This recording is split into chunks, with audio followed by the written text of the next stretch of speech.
What's up everyone, it is Mike with Grinding Gears Garage. Today we're going to be working on a quick little video for you guys.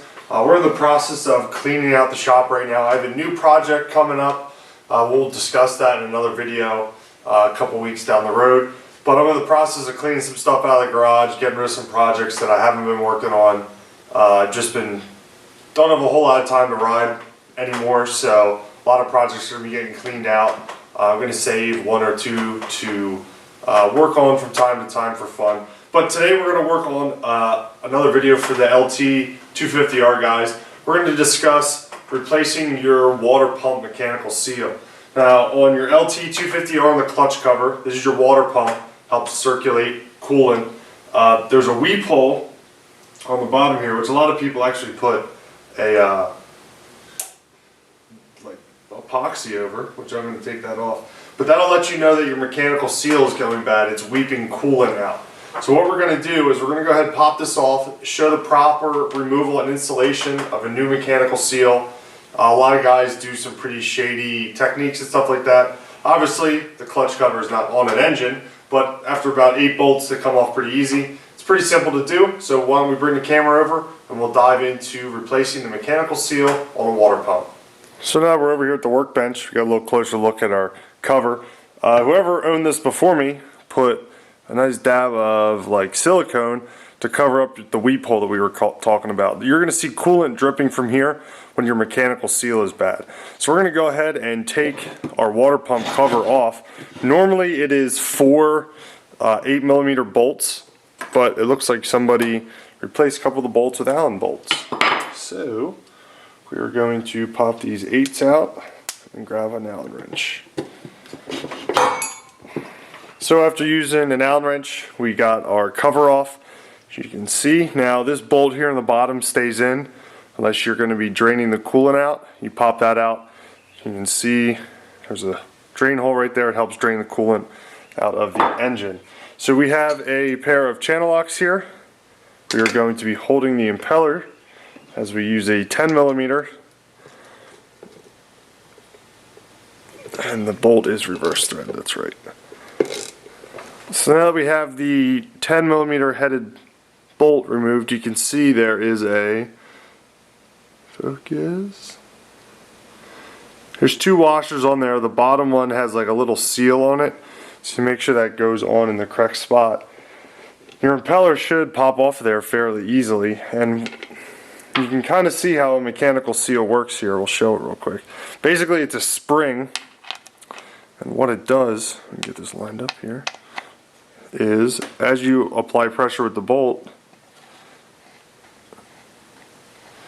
you're going to be closing the seal. So that wears out after a while. So what we're going to be doing is removing this seal. So what we need to do is get the shaft out of the way. So the shaft drives out that way into the clutch cover here. So we're going to go ahead and we're going to drive the shaft out. So I was not able to get the shaft to pop. Sometimes they just pop right through. I had to break out my air hammer to get this to pop out, which it's a little, there we go. It looks like the shaft is stuck on the bearing and didn't want to totally come out. So we're just going to drive this out the rest of the way. Boom. There you go. It's pretty cruddy looking. So we have our shaft here popped out. We're going to clean off all this gunk that's on here.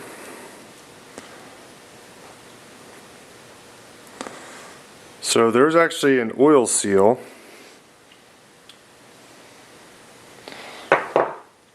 down inside here. Grab a screwdriver. So down in here is an oil seal, which is not part of your mechanical seal.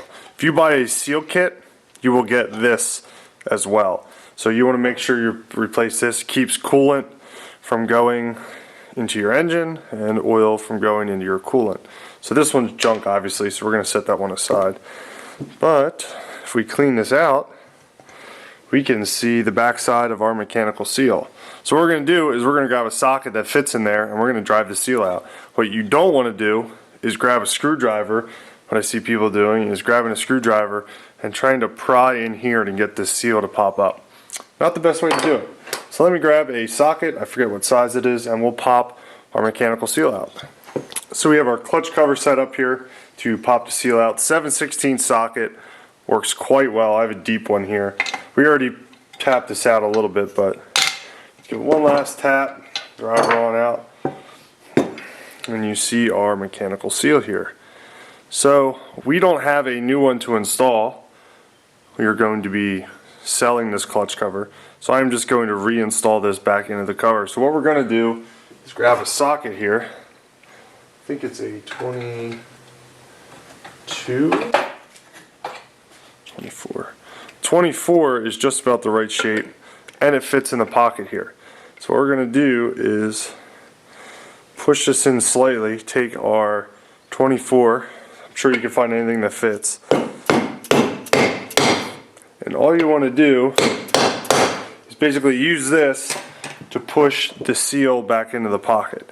Now, one thing you need to inspect when you pull your seal out is where this rides, the impeller shaft rides on the mechanical seal. This one looks in very, very good shape, but sometimes you get a wear ring on your impeller which causes the mechanical seal not to actually seal on the shaft. So since this is looking good, our bearing's in good shape, we're going to put a new seal, hypothetically, if we had one, which we don't, so we're just going to pop this back in here. We're going to reinstall our shaft, which we're going to need to tap that in. So we have our shaft installed, so we're going to take our impeller here, inspect the bottom for any crazy amounts of wear. This one's good, so this only can go on one way. And then remember, reverse thread on the bolt. So you're going to thread it in like you're taking it off.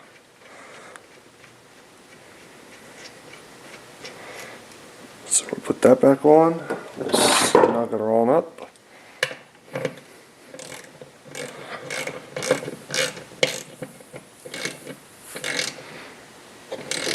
I will put the torque spec at the bottom of the screen here. I don't remember off the top of my head what it is, but I believe it's a little too tight.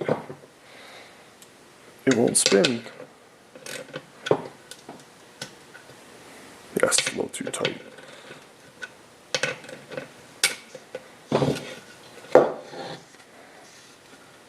There we go.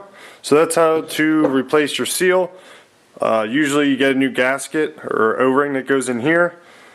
That goes right on like that. And hopefully you won't have any more problems with your coolant weeping out of your Lt250r. You're going to reinstall your bolts. And your clutch cover is ready to go back on the bike.